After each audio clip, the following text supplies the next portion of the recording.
Hi everybody, and welcome to week 2's Insights session. So as we're creating this magical space, it still feels like we're very early on in this journey. And, for me, these 8 weeks are a time where we can just start to open up to the possibilities of what our intuition can do for us. And it is a journey. And whenever we dedicate some time to something or we initiate something new, it takes some time to embed those lessons, those learnings, and really make the most out of it. Now, unfortunately, we're wired in this day and age to want instant results. The amount of people who come into clinic to see me as a body talker, I do work miracles some days. Even I'm flabbergasted at what happens. But most of us, we've taken some time to get into this pickle, and it can take us some time to get out of it. So, but if the person's right and ready, miracles can happen. And to go on this healing journey, it's going to take some time to unwrap everything that's been causing the problem and really kind of get to that root cause and get lasting change. And I think that's the thing. If we want lasting change in life, we sometimes need to acknowledge and accept that things are going to take some time. And it's the same with opening up our intuition. So, don't expect overnight success with your intuition. It is a journey. Believe me, I've been on this journey for years, and there's still layers to it. But things do take time. Now, the book that popped into my head when I was thinking about wanting to cover this topic, because I think it's an important one to cover off early on in our journey, is this lovely book. It's one of my favourites, Outliers by Malcolm Gladwell.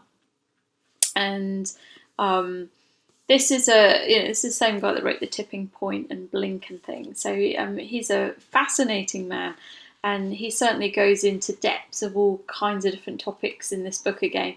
But he's really looking at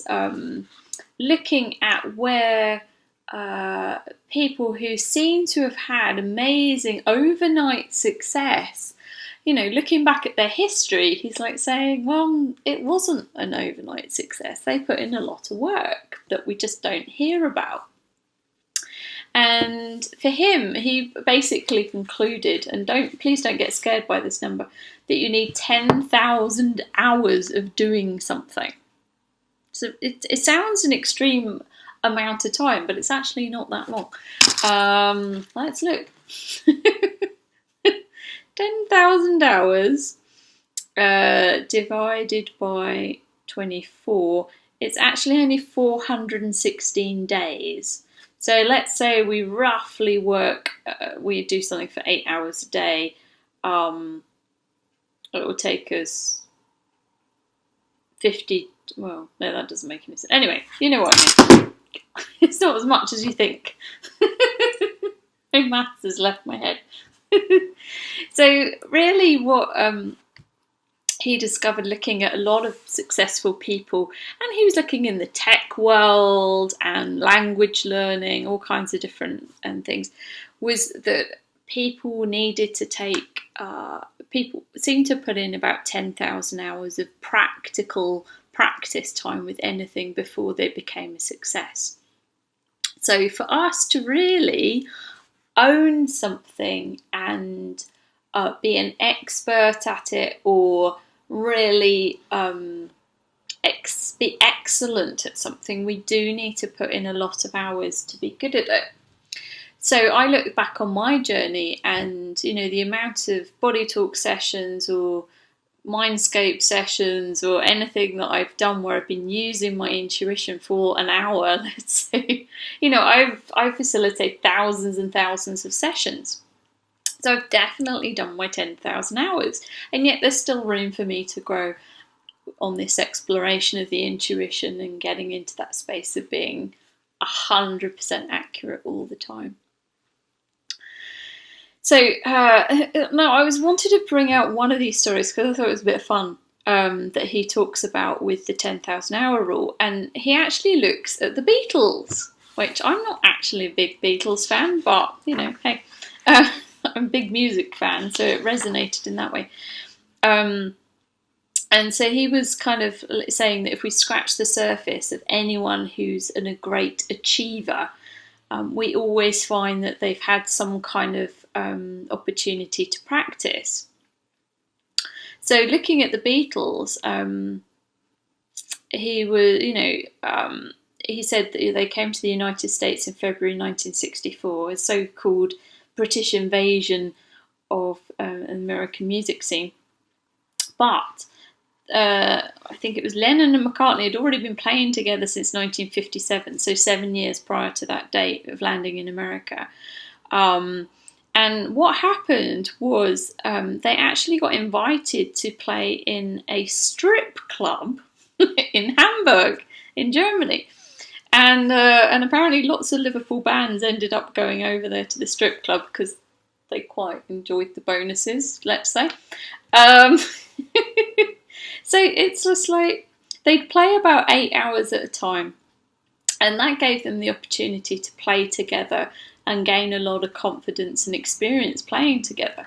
So they went to Hamburg 5 times between 1960 and 1962, and they played 106 times for like 5 or 6 hours at a trot, the first trip. Then they played 92 times the second trip. Then they played 48 times on the third trip. A total of 172 hours on stage for that one trip alone. And the last 2 trips involved 90 hours of performing. So they performed for 270 nights in just over a year and a half. So by the time they had their first burst of success in 1964, in fact, they'd actually estimated that they'd played together 1,200 times. So most bands don't actually play that much in their whole career together. So, they sounded really like no one else because they really knew how to play together at that time.